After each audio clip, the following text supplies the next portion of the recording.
Thank you, Ms. Jaffe. I was hoping you could explain a couple sections of this bill.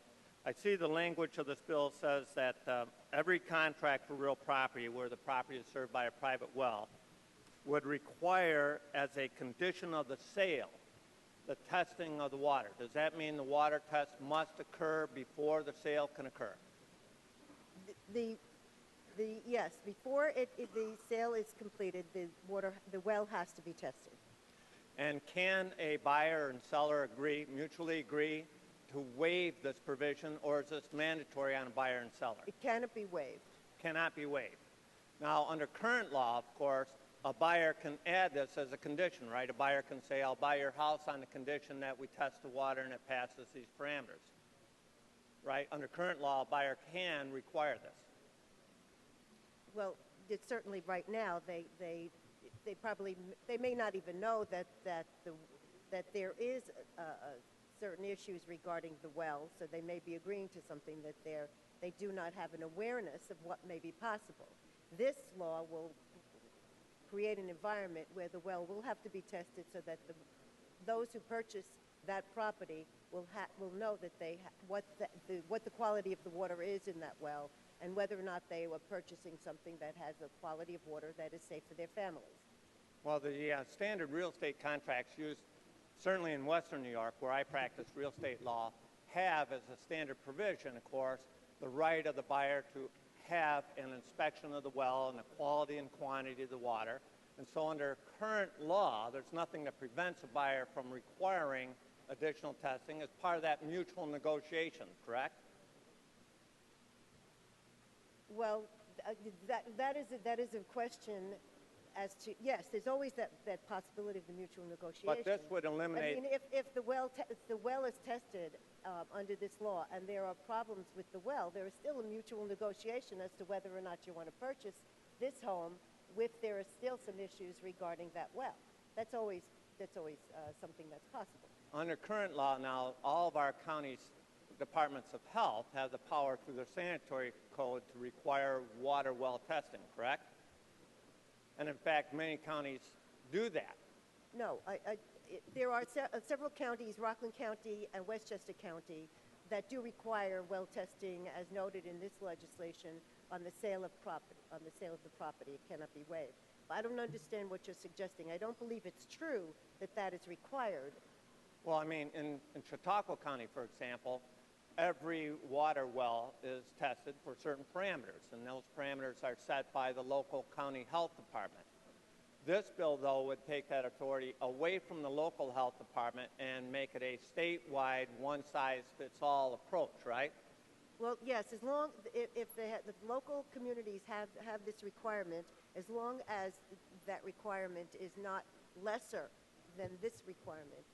This bill would have to be more. It would have to be more stringent requirement if it were to be maintained for the local community. Now, you mentioned that the buyer cannot waive this. So, if I'm correct, this water well testing would apply then to every sale. There's no exceptions.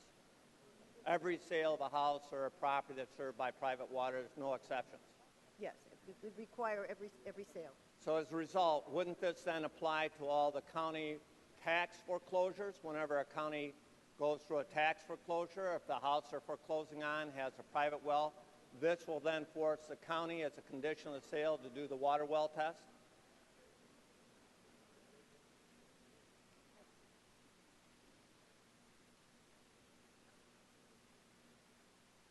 Yeah, the foreclosures are included in this legislation, but the counties wouldn't necessarily have to pay for that. Well, who would then pay? Whoever purchases that property. Oh, so you're saying that even though we require the well test, the seller can require the buyer to pay the cost? Well, the negotiation, then they would negotiate, the buyer and the seller would negotiate within that context who would pay for the cost of the test. Well, one of the challenges, as you can appreciate, on a mortgage foreclosed property or a tax foreclosed property is that they typically don't have any electricity. I mean, when you're losing your house on a tax foreclosure or mortgage foreclosure, you're not keeping all your utility bills current at the same time. So my question is, how is it that the county, going through thousands of tax foreclosures, is to test all this water, regardless of whether the county pays for it or the buyer pays for it, when there's no electricity at the site to operate the pumps. I mean, that's the essential element, of course, of a private water system, is it has a private well and private pump that's powered by electricity. Well, in any kind of possible construction environment, if there is no electricity, they could bring in a generator to test that. And in Rockland County and Westchester County in New Jersey that has that law, I have not seen any pushback or concern regarding the issues that you're raising. And what about a house that's been damaged, either in a storm or casualty damage, where there's no power and where you can't turn on the power because the electrical system has been damaged? Your bill would require then that they bring in an electrician, bring in a generator, bring in an electrician, bring in a plumber, all to do a test before they can close on a sale? You're raising a situation, a circumstance that is probably very, very rare, and that these situations do occur anyway in the construction of homes. They have 12 months before the sale of this home to be able to, of this property, to be able to have that well tested. So it would be very rare for a circumstance like that to occur, and they could bring in a generator to have that tested. It's far, far better than allowing someone to buy that property and that home not aware if there is any contamination, which would certainly impact their children, their infants, their families. So I think in the long run, it would really be a much better health approach. I'd like to ask you, if I can, about the parameters. I see in Section 2, this would be 1110, subparagraph 2, that there's a list of parameters that have to be tested, including all VOCs, for example, iron, magnesium, iron plus magnesium. But it says the department shall develop a list that includes but is not limited to all those parameters. Am I clear then that the health department under your bill would be able to add more parameters than the ones listed in this bill? Well, the Department of Health plus the Department of Environmental Conservation can review the areas where and may rule in terms of providing some regulation in, let's say, a geographic area or geological formation that may deem necessary to add radon or add some other possibilities, or so that are issues in those particular areas.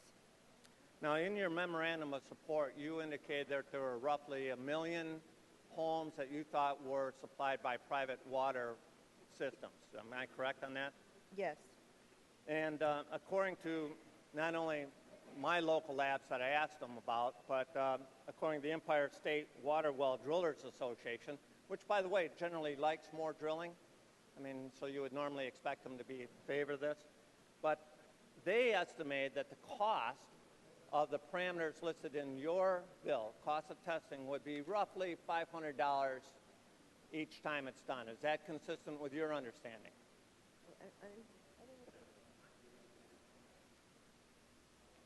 Well, in terms of testing the wells, yes. It varies. It really varies, and generally, they're about $350 is what we have found in our research throughout the state. And that's based without all the extra things. I mean, radium itself is a very expensive test, as you know. So you're looking at 350. Radon. You're referring to radon? Yeah. So you're looking at 1 million homes and $350, you think, on the average test. So you're looking at a little over $1/3 of $1 billion to test water wells. Well, can you think of all the jobs that could be created with that, certainly. But well, you're not going to have 1 million homes. You're not going to have 1 million homes having their wells tested immediately. I can see this is going to be a bonanza. But just think of the health impact of our communities and our state when people are purchasing homes, that they are aware of the wells and the health of the water, and that will raise awareness as well as when after they purchase their home, that they should have their wells tested on a regular basis.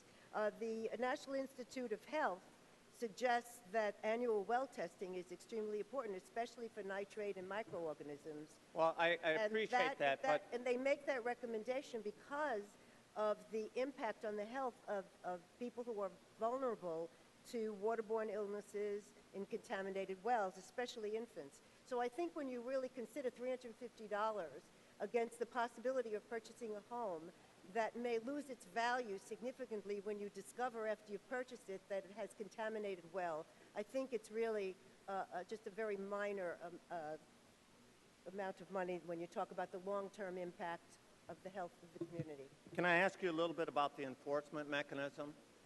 If somebody does not do the test, is there any ramification? Is the county clerk still authorized to accept the deed and record it? Is the deed still valid? Well, if they do not do the test, then they cannot close the sale because it cannot be waived, and at that point it becomes a violation of law, and then that would have to be determined in court.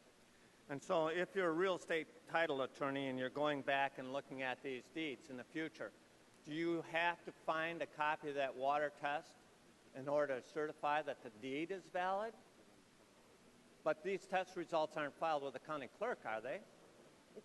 They definitely are. They're given to the.